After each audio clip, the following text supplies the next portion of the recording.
પહેલગામ આતંકી હુમલાને લઈ કેન્દ્રીય મંત્રી CR પાટીલનું મોટું નિવેદન છે। આતંકવાદને પ્રોત્સાહન આપતા દેશમાંથી આવેલા લોકોએ ભારત છોડી દેવું જોઈએ। આવા લોકોની ભારતમાં કોઈ જરૂર નથી। આવા લોકોને તાત્કાલિક અહીંથી રવાના કરવા જોઈએ। આવા લોકોનું અહીં કોઈ જ કામ નથી। આતંકવાદીઓએ ધર્મ પૂછી ટાર્ગેટ મુજબ હત્યા કરી છે અને એવી કડક સજા કરાશે કે બીજી વખત કોઈ આવી હિંમત ન કરે। આવા અમાનવીય કૃત્ય વિરુદ્ધ આખો દેશ એક થઈને ઊભો છે।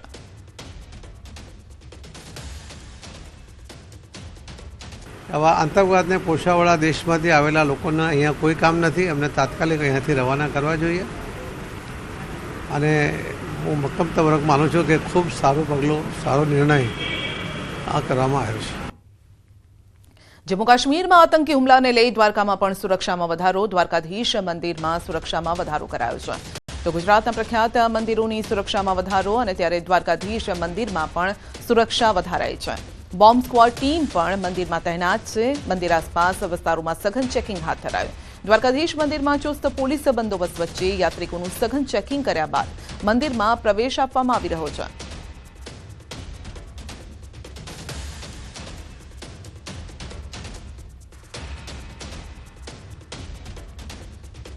જમ્મુ કાશ્મીરના પહેલગામમાં થયેલા આતંકી હુમલાના પગલે સોમનાથ મહાદેવ મંદિરની સુરક્ષા પણ વધારાઈ છે। સોમનાથ મંદિર આસપાસ ડોગ સ્ક્વોડ, બોમ્બ સ્ક્વોડ દ્વારા સઘન ચેકિંગ હાથ ધરાયું છે તેમજ સોશિયલ મીડિયા પર પણ વોચ રખાઈ રહી છે। દરિયાઈ સુરક્ષા અને ક્વિક રિસ્પોન્સ ટીમનું બળ વધારવામાં આવ્યું છે। તો પથિક સોફ્ટવેર મારફતે હોટેલ, ગેસ્ટ હાઉસમાં આવનાર પ્રવાસીઓની ચકાસણી હાથ ધરાઈ છે।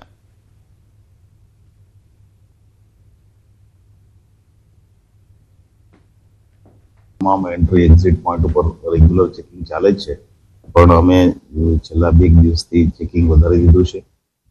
મંદિરનું માટે થઈને BDTS ને એક્સ્ટ્રા ટીમો મૂકવામાં આવી છે, ક્વિક રિસ્પોન્સ ટીમ વધારવામાં આવી છે।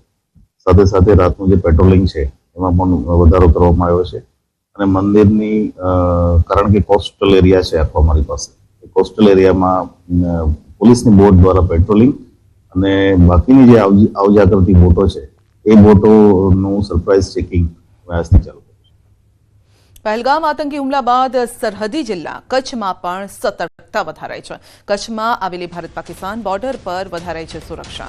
કચ્છ જિલ્લામાં સુરક્ષા એજન્સીઓ એલર્ટ પર છે।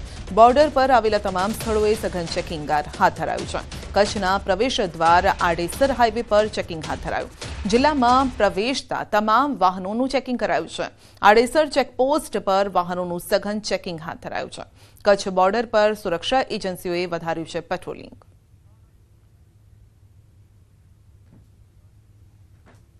તો પહેલગામમાં જે આતંકી હુમલો થયો ત્યારબાદ ગુજરાતમાં પણ ખાસ કરીને મંદિરોની સુરક્ષા વધારાઈ છે। કચ્છમાં પણ સુરક્ષા વધારી દેવાઈ છે કારણ કે ઘણી વખત આપણે જોયું છે કે દરિયાઈ માર્ગે ગુજરાતના દરિયાકાંઠાનો ઉપયોગ કરવામાં આવે છે, પછી કચ્છની સીમા હોય, પોરબંદરની સીમા હોય, તો આ તમામ જગ્યાઓ પર સુરક્ષા ચાકચોબંધ રાખવામાં આવી છે। દ્વારકા અને સોમનાથ મંદિરની સુરક્ષામાં પણ વધારો।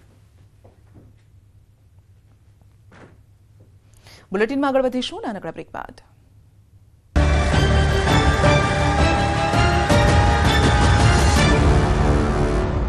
Go get a Neha. પહલગામના હુમલા અંગે PM મોદી એક્શન મોડમાં હોય તેવું લાગે છે। આ હુમલાના સમાચાર મળતા જ તેઓ સાઉદી અરેબિયાનો પ્રવાસ અધવચ્ચે છોડીને દેશ પરત ફર્યા। બુધવારે સવારે તેમનું વિમાન દિલ્હી એરપોર્ટ પર ઉતર્યું। મામલાની ગંભીરતાને સમજીને PM મોદીએ સમય બગાડ્યા વિના એરપોર્ટ પર હાઈ લેવલ બેઠક યોજી। તો ગૃહમંત્રી અમિત શાહ શ્રીનગરમાં મૃતકોના પરિવારજનોને મળ્યા અને તેમને સાંત્વના આપી। અમિત શાહને મળતા પરિવારના સભ્યો ધ્રુસકે ને ધ્રુસકે રડી પડ્યા। માહોલ ખૂબ જ ભાવુક બની ગયો। રડતા રડતા પરિવારના સભ્યોએ ન્યાયની માંગ કરી। અમિત શાહે નજીકમાં ઉભેલા એક બાળકના માથા પર હાથ ફેરવીને દિલાસો આપ્યો। તેમણે લોકોને હિંમતથી કામ લેવા કહ્યું। અમિત શાહે તે સ્થળની પણ મુલાકાત લીધી જ્યાં આતંકવાદીઓએ આ કાયરતાપૂર્ણ હુમલો કર્યો હતો।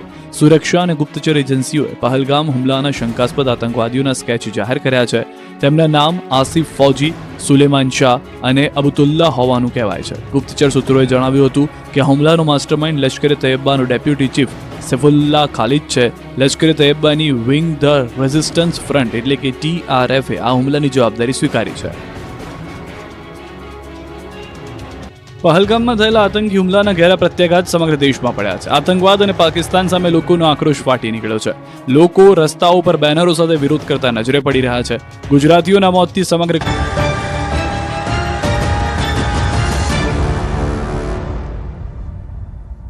પહેલગામમાં આતંકી હુમલાને લઈ સમગ્ર દેશના નાગરિકોમાં રોષ છે. દાહોદમાં આતંકી હુમલામાં મૃત્યુ પામેલા 27 લોકોને શ્રદ્ધાંજલિ અપાઈ. મુસ્લિમ સમાજે પણ આ ઘટનાને કડક શબ્દોમાં વખોડી કાઢી છે. મુસ્લિમ સમાજે આતંકવાદ વિરુદ્ધ રોષ વ્યક્ત કર્યો છે. આતંકવાદ મુર્દાબાદના પોસ્ટર સાથે વિરોધ કર્યો. કસ્બા વિસ્તારમાં આતંકવાદીઓના પુતળાનું દહન પણ કરાયું. દોષિતો સામે કડક કાર્યવાહીની માંગ કરાઈ છે. પર્યટકોની હત્યા કરનારાઓને સખત સજા આપવા માટે માંગ કરાઈ છે. દાહોદ મુસ્લિમ સમાજ દ્વારા કાશ્મીરના પહેલગામમાં જે આતંકી હુમલો થયો છે એમાં અમારા ભાઈઓ જે શહીદ થયા છે એમને શ્રદ્ધાંજલિ આપવા માટે અને જે આતંકવાદી કૃત્ય કર્યું છે એને દાહોદના તમામ મુસ્લિમ સમાજના લોકો વખોડી કાઢે છે. इस हमले में मारे गए लोग ये हमारे ही लोग थे. इनके ऊपर ये जो हमला हुआ है, हम मुसलमान पूरे हिंदुस्तान के इस हमले की कड़ी निंदा करते हैं और मुखालिफत करते हैं. और हलाकों ऐसे लोग जो इंसानियत के और नाम के ऊपर धब्बा है, जो इंसान का कत्ल किसी साजिश के तहत करते हैं और छोटे छोटे मासूम बच्चों को और इसके अलावा पर्यटकों को जो निहत्ते थे उनके ऊपर आकर हमला किया. हम मुसलमान इसका दाहोद से पूरे हिंदुस्तान के मुसलमानों की तरफ से इसका विरोध करते हैं. જમ્મુ કાશ્મીરના પહેલગામમાં આતંકી હુમલા સામે ગુજરાતભરમાં ગમ સાથે ગુસ્સો જોવા મળી રહ્યો છે. સાબરકાંઠાના વિજયનગર અને ઈડરમાં આતંકી હુમલાના વિરોધમાં બંધ પાડવામાં આવ્યો. વહેલી સવારથી જ વિજયનગરના વેપારીઓએ સ્વયંભૂ બંધ પાડી શ્રદ્ધાંજલિ અર્પી. ઈડર શહેરે પણ સજ્જડ બંધ પાડી વિરોધ વ્યક્ત કર્યો. હિન્દુ સંગઠન વિહિપ વેપારી એસોસિએશને પણ બંધનું એલાન આપ્યું છે, સમર્થન આપ્યું છે.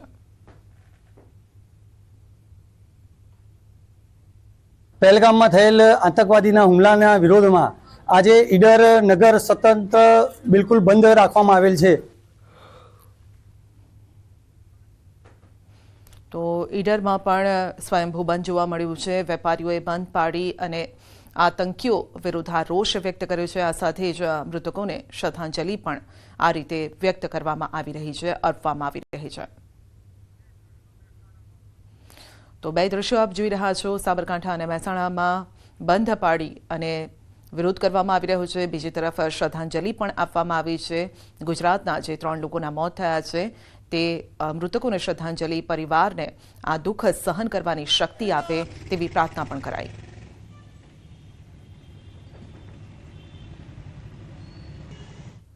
તો કેટલાક ગુજરાતી પ્રવાસીઓ જમ્મુ કાશ્મીરમાં પ્રવાસે છે, જેઓ પણ પોતે સુરક્ષિત હોવાનો વિડીયો શેર કરી અને દાવો કરી રહ્યા છે. અને હાલ જામનગરના પરિવારના પ્રદીપભાઈ રાવલ અને તેમનો પરિવાર હેમખેમ હોવાનો દાવો કરાયો છે.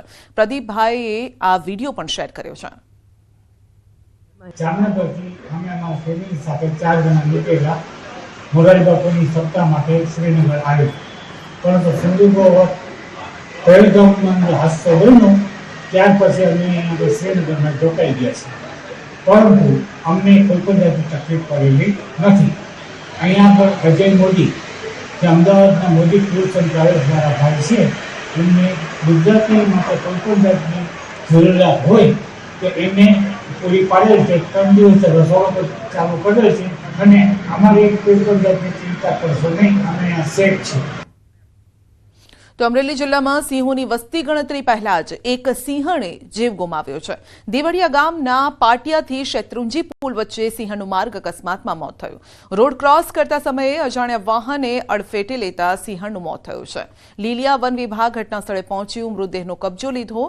સિંહણને પીએમ માટે એનિમલ કેર સેન્ટર ખસેડાય છે અને સાથે જ તપાસ પણ હાથ ધરાઈ.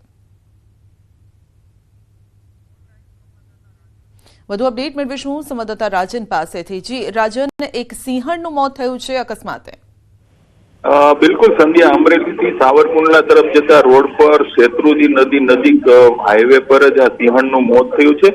આજે વહેલી સવારે આ ઘટના બની હોવાની પ્રાથમિક માહિતી છે અને કોઈ અજાણ્યા વાહને સિંહણને અડફેટે લઈ તેનું મોત નિપજાવી વાહન ત્યાંથી ફરાર થઈ ગયું છે. સિંહણના મૃતદેહનો કબજો લઈ અને પીએમ માટે ખસેડવામાં આવ્યો છે અને વાહનની શોધખોળ પોલીસ અને વન વિભાગ દ્વારા કરવામાં આવી રહી છે. સંધ્યા જી, આપનો આભાર.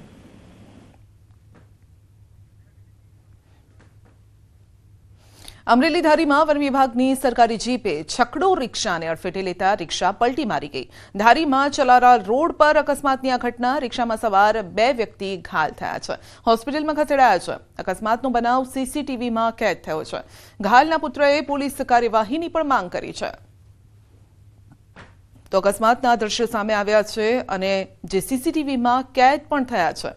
આપ જોઈ શકો છો કે વન વિભાગની જીપે છકડો રિક્ષાને અડફેટે લીધી અને ત્યારબાદ 2 ગુલાટી પણ મારી ગઈ આ રિક્ષા। ખેતીવાડીનો સામાનની ખરીદી રિક્ષા લઈને આવેલા ત્યારે એક જંગલ ખાતાની ગાડી જે રિક્ષાને અડફેટે લઈ અને ગંભીર રીતે ઘાયલ કરેલ છે અને અત્યારે અમે અમરેલી ખાનગી હોસ્પિટલમાં સારવાર હેઠળ છીએ અને અમારી અત્યારે એક માંગણી છે કે જે પોલીસ કાયદેસરની કાર્યવાહી કરે। તાપીમાં સગીરા સાથે દુષ્કર્મની ઘટના 60 વર્ષીય વૃદ્ધે 11 વર્ષીય સગીરા પર દુષ્કર્મ આચર્યો। તાપીના છેવાડે આવેલા ઉચ્છલ તાલુકાની આ ઘટના છે। પેપ્સીકોલાની લાલચ આપીને દુષ્કર્મ આચરવામાં આવ્યું। પોલીસે આરોપી સુરેશ ગામિતની ધરપકડ કરી છે।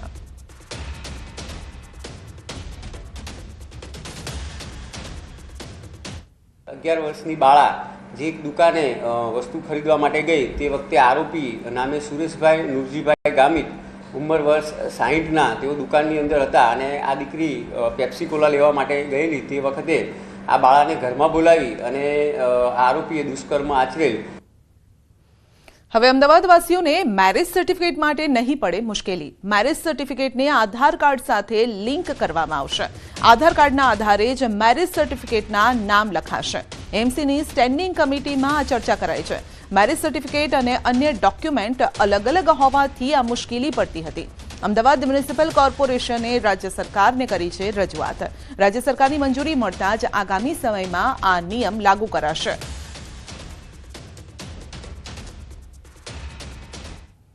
મેરેજ સર્ટિફિકેટ આપણે વાત કરીએ કે સુધારા સાથે આધાર લિંક સાથે કરવામાં આવે। પરિણામે જે મેરેજ સર્ટિફિકેટમાં મેળવવા માટે ઘણા લોકોને સેન્ટર પર ધક્કા ખાવા પડે છે, ધક્કામાંથી મુક્તિ મળશે, સરળતા મળશે। તદુપરાંત જ્યાં આગળ મેરેજ થતા હોય છે તેવા તમામ હોલો પર QR સ્કેન દ્વારા મેરેજ સર્ટિફિકેટ માટેનું ફોર્મ પણ સ્કેન કરી શકાશે। સુરેન્દ્રનગરમાં યુવાન પર જીવલેણ હુમલો, સીસીટીવીમાં કેદ થઈ છે હુમલાની ઘટના। હુમલાખોરોએ યુવકની કારમાં પણ તોડફોડ કરી છે। ચોટીલાના વાવડી ગામના બોર્ડ પાસેની આ ઘટના છે। તો ઝઘડાના મનદુખ બાબતે યુવાન પર હુમલો કરાયો। ઈજાગ્રસ્ત યુવાનને સારવાર માટે રાજકોટ લઈ જવાયો। તમામ હુમલાખોર પોલીસ પકડથી દૂર છે।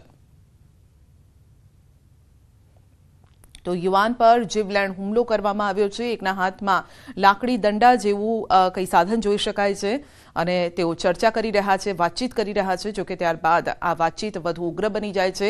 બીજો એક વ્યક્તિ પણ હાથમાં દંડો લઈને ત્યાં પહોંચે છે। આસપાસ 3-4 લોકો અન્ય પણ જોવા મળી રહ્યા છે અને ત્યારબાદ આ મારામારી સુધી મામલો પહોંચી જાય છે।